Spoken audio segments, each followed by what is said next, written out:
رات کی تراوی، دن کا روزہ۔ تراوی میں کیا ملنے والا ہے؟ میرے نبی کا فرمان ہے، ہر سجدے پہ 1500 نیکی، ہر سجدے پہ 1500 نیکی۔ تھوڑی اپنی کاروباری مصروفیت گھٹاؤ، اپنی کاروباری مشقت گھٹاؤ، اپنے ملازموں کی بھی مشقت گھٹاؤ، تاکہ وہ تراوی پڑھ سکیں، روزہ رکھ سکیں، بشاشت سے پڑھ سکیں، اور اللہ کا فضل ہے ڈھیلے سے ڈھیلا حافظ بھی ہو تو 1.5 گھنٹے میں سارا کچھ نمٹ جاتا ہے۔ اتنی سی ہمت کرو میرے بھائیو کہ افطاری میں تھوڑا کھاؤ۔ اگر تم پہلوانوں کی طرح شروع ہو گیا نا، پھر تو تم سے عشاء بھی نہیں پڑھی جائے گی، تراوی تم نے کیا پڑھنا۔ روزہ جسم کی فالتو چیزوں کو جلاتا ہے۔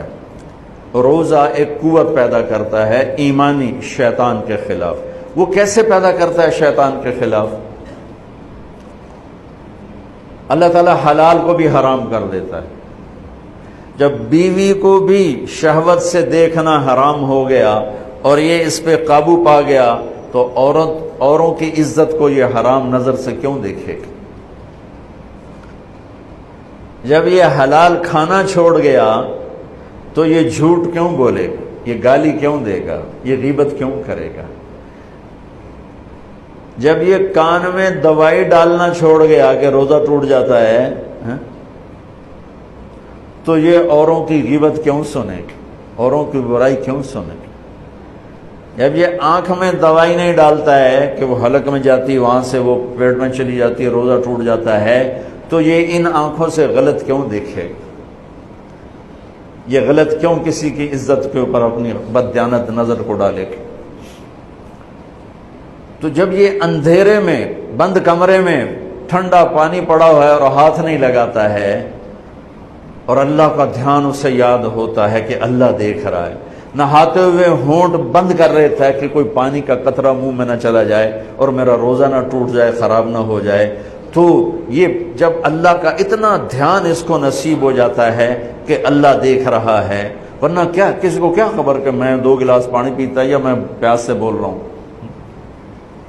تو جب وہ اللہ کو اتنا اپنے دھیان میں لے آتا ہے کہ اللہ دیکھ رہا ہے، میں پانی نہیں پیوں گا، اللہ دیکھ رہا ہے، میں بیوی کو ہاتھ نہیں لگاؤں گا، اللہ دیکھ رہا ہے، میں کسی کی عزت پر بری نظر نہیں ڈالوں گا، اللہ دیکھ رہا ہے، میں کسی کی برائی نہیں سنوں گا، اللہ دیکھ رہا ہے، میں کسی کی برائی نہیں کروں گا، تو پھر جب یہ بازار میں جائے گا تو جھوٹ تو نہیں بولے گا، جب یہ تولے گا تو غلط تو نہیں تولے گا۔ ہاں یہ الگ بات ہے، بہت سے مجھے ملے کجبت رمضان جمعے کے دن وہی لوگ ہوتے ہیں آسمان سے نہیں اتراتے یا زمین سے تو نہیں اگاتے، مسجد میں جگہ نہیں ملتی، عید کے موقع پر مسجدوں سے باہر اہتمام کرنے پڑتے ہیں، حالانکہ عید کی نماز تو واجب ہے، عید کی نماز فرض نہیں ہے، واجب ہے، صرف مردوں پر، عورتوں پر واجب بھی نہیں ہے، مسافر پر واجب نہیں ہے، لیکن عید کی نماز میں دل دھرنے کی جگہ نہیں ہوتی، اور جو فرض عین ہے، فرض نماز ہے، اس کے لیے مسجد کے قریب سے گزر جاتے ہیں۔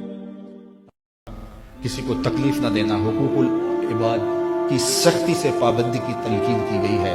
جس نے کسی کے صرف 3 پیسے مارے، 3 پیسے، قیامت کے دن اس کی 700 نمازیں جو جماعت کے ساتھ پڑھی لے لی جائیں گی، 700 نمازیں صرف ایک ٹگے کے عوض میں لے لی جائیں گی، 3 پیسوں کے عوض میں لے لی جائیں گی۔ تو آپ مجھے بتائیے کہ اگر صبح سے لے کر ہم شام تک فراڈ کر رہے ہیں، دھوکہ کر رہے ہیں، لوگوں کے کلیجے چیر رہے ہیں، ہمارے جملوں کے نشتر لوگوں کے کلیجے پھاڑ رہے ہیں، تو پھر قیامت کے دن کس کس کا حساب دیں گے؟ اے اللہ، اس سال کو ہمارے لیے امن و سلامتی، ایمان و اسلام پہ استقامت اور اپنی رضا کا سائبان بنا کر بھیج، اور ہمیں شیطان کے شر سے محفوظ فرما، آمین۔ اے شخص، جب بھی رمضان کا چاند دیکھو تو 21 مرتبہ سورہ فاتحہ پڑھ کر اپنی وہ دعائیں اللہ سے مانگنا جو تم